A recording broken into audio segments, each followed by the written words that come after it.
வள்ளுவரின் அடிப்படை நாவமாகும் பிறப்பால் எல்லோரும் சமம் என்ற அந்த அடிப்படை கொள்கைகளை வெற்றி ஏற்றி தமிழக மக்களின் நீண்ட காலமாக நீங்காமல் இருந்து கொண்டிருக்கக்கூடிய பிரச்சனைகளை தீர்ப்பதற்காகவும் பல்வேறு காலமாக அரசியல் என்ற போர்வையில் நாட்டு மக்களிடம் நடித்துக் கொண்டிருக்கும் இந்த நாடக கபடத்தான அரசியல்வாதிகளை நடிப்பு துறையில் இருந்து வந்து அவர்களை தலையில் எடுத்துக் கொண்டிருக்கும் இந்த அரசியல்வாதிகளை வீழ்த்துவதற்காக ஏற்படுத்தப்பட்ட அமைப்பு தமிழக வெற்றி கழகம். இந்த தமிழக வெற்றி கழகம் ஆரம்பித்தவுடன் இந்த கட்சியின் பெயரை அறிவித்தவுடன் ஒரு கூட்டாளி அரசியலுக்கு வருகிறார். இவர்களுக்கு அரசியல் என்றால் என்னவென்று தெரியுமா? இவர்களுக்கு அரசியல் செய்ய முடியுமா? இப்படி எண்ணற்ற கேள்விகள். என்ன அரசியல் செய்ய முடியும் என்று விக்கிரவாண்டி வீசாலையில் நடைபெற்ற மாநாட்டில் தளபதி அவர்கள் எடுத்து காட்டினார். இங்கே எந்த கட்சியாலும் கோட்டர் இல்லாம பிரியாணி இல்லாம கூட்டத்தை கூட முடியாது. தளபதி அவர்கள் மேடையிலேயே ஒரு கூட்டத்தை எப்படி கூட்ட வேண்டும் என்று உங்களுக்கெல்லாம் பாடம் எடுத்தது. ஒரு அரசியல் நாகரிகம் எப்படி நடத்த வேண்டும், ஒரு அரசியல் கட்சியின் பெயரை கூட சொல்லாமல் ஆனால் யாரை சொல்கிறோம் என்று குறிப்பாக அளித்திருக்கிறார். அந்த மாநாட்டிலேயே நமக்கெல்லாம் மிகப்பெரிய பெருமை என்று சொன்னால் நம்முடைய தருமபுரி மாவட்டத்தின் தவ முதல்வர் அண்ணன் தாபா சிவா அவர்களுக்கு தமிழ்நாட்டில் எந்த மாவட்டத்தில் இல்லாத தலைவர்களுக்கும் கிடைக்காத பெருமை தளபதியின் அவர்களின் கரைகளால் கிடைத்தது. அந்த கொடியினை ஏற்றும் அந்த பொருட்களையும் வழங்கி நம்முடைய மாவட்டத்தையே கௌரவப்படுத்தினார். அது மட்டுமல்ல, இன்னொரு சிறப்பும் அவருக்கு இருக்கிறது. நம்முடைய தருமபுரி மாவட்டம் என்றாலே அதிகமான அவ்வைகளையும் யாரும் மறக்க மாட்டார்கள். கடல்வேறு வள்ளல்களில் ஒருவராக அதிகமான நெடுமானத்தை இருந்தார். ஏன் அவருக்கு வள்ளல் என்று பெயர் வந்தது?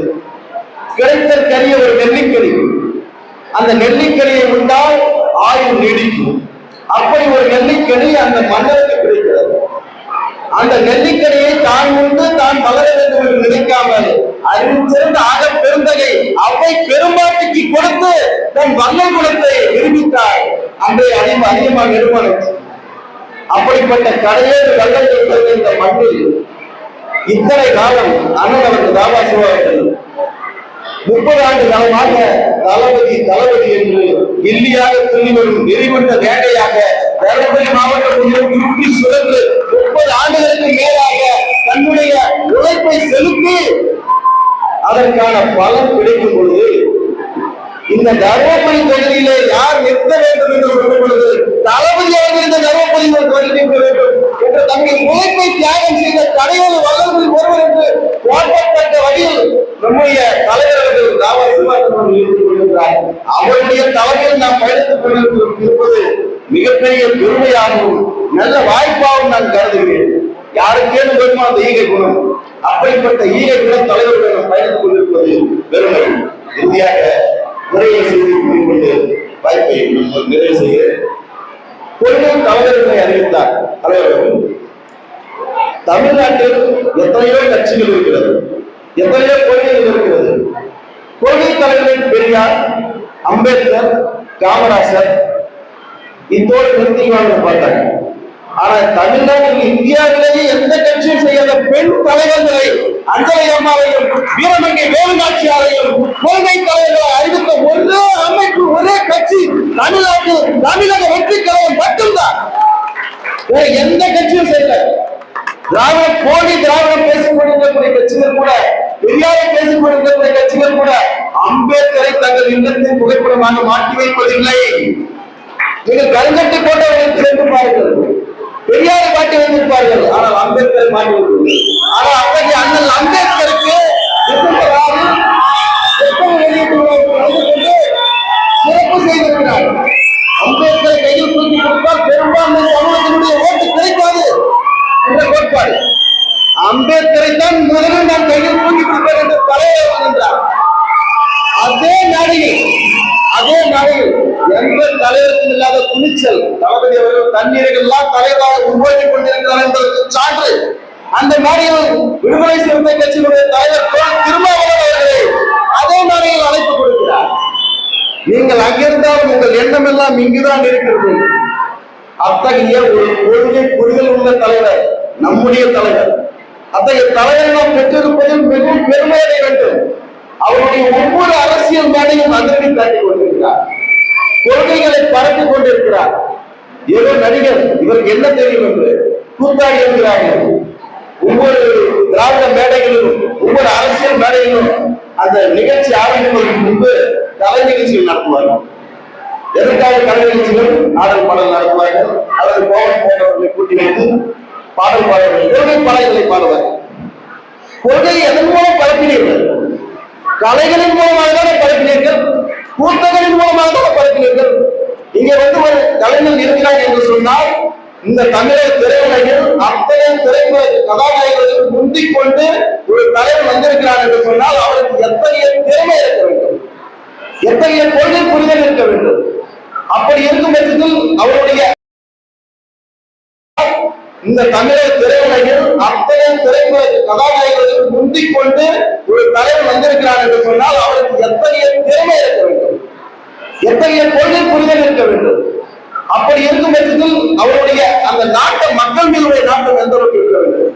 இல்லை என்று சொன்னால் ஒரு படத்திற்கு 200-300 கோடி வருவான்கள் உதவி தள்ளிவிட்டு ஒரு தலைவர் வருவானா? அப்படிப்பட்ட தலைவர் கிடைப்பதில் நாம் பெருமை கொள்ள வேண்டும். இருக்கிற மேடையில் நேற்று பேசினார் 200+. நீங்க இருக்கக்கூடிய கூட்டணி கணக்குகள் 200+ என்று இருக்கிறது. அந்த 200+ மக்களிடம் நான் சேர்ந்து மைனஸ் ஆக்கி காட்டுவேன் என்று கூறினார். நம்முடைய தலைவர் இந்த கொள்கை பிரகடனத்தில் அறிவித்த ஒவ்வொரு கொள்கையும் அறிவித்து செல்லக்கூடிய தலைவர் அல்ல, அதனை நடத்தி காட்டி நிகழ்த்தி காட்டி ஆட்சியை குறிக்கக்கூடிய தலைவர். ஒன்றை மட்டும் சொல்லிக் கொள்கிறேன், ஏதோ வரவிருக்கக்கூடிய 2026 தேர்தலில் நீங்கள் எழுதி வைத்துக் கொள்ளுங்கள். பட்டி தொட்டி என்றும் ஒவ்வொரு பகுதியிலும் தளபதியினுடைய தோழர்கள் உருவாகி கொண்டிருக்கிறார்கள். ஒரு வீரர் புரட்சி உருவாகி கொண்டிருக்கிறது. அந்த புரட்சி 2026 உங்களுடைய இருவாப்பை எல்லாம் ஓரம் தள்ளிவிட்டு தங்க தலைவர் தளபதியினுடைய ஆட்சி அமைத்தே தீர்வோம். அத்தகைய செயலில் நாங்கள் வெற்றிகளுக்கு தொடர்ந்து ஈடுபட்டு கொண்டிருந்தோம் என்று கூறி கொள்கை என்னவென்றால் கொள்கை தலைவர் கொள்கை மொழி எழுதித்த தலைமையில் இந்த கொள்கை மதம் என்ன மொழி பால் என்ன சமம் என்ன இயக்கம் இருந்த நீர் மருத்துவம் உணவு கல்வி உலக தரம் அடைந்தன அறிவியல் அழகியல் நாடு முயன்றன நமது குடி நமது பேரும் வைக்காரங்கள் எவ்வாறு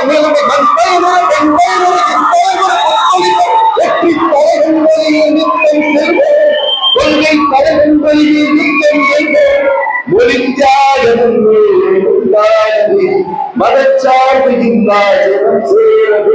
விழிப்போம் உழைப்போம் நமக்காகவே இலக்கே நமக்கே ஜெயம் நாளையே தமிழக வெற்றி கழகம் தமிழ்நாட்டை உயர்த்தும் கழகம் தமிழக வெற்றி கழகம் தமிழ்நாட்டை மாற்றும் கழகம் பிறப்புக்கும் எல்லா உயிர்க்கும் யாரும் ஊரே யாவரும் கேளீர் தமிழக வெற்றி கழகம் வாழி வாழி என்று கூறி வாய்ப்பு நன்றி.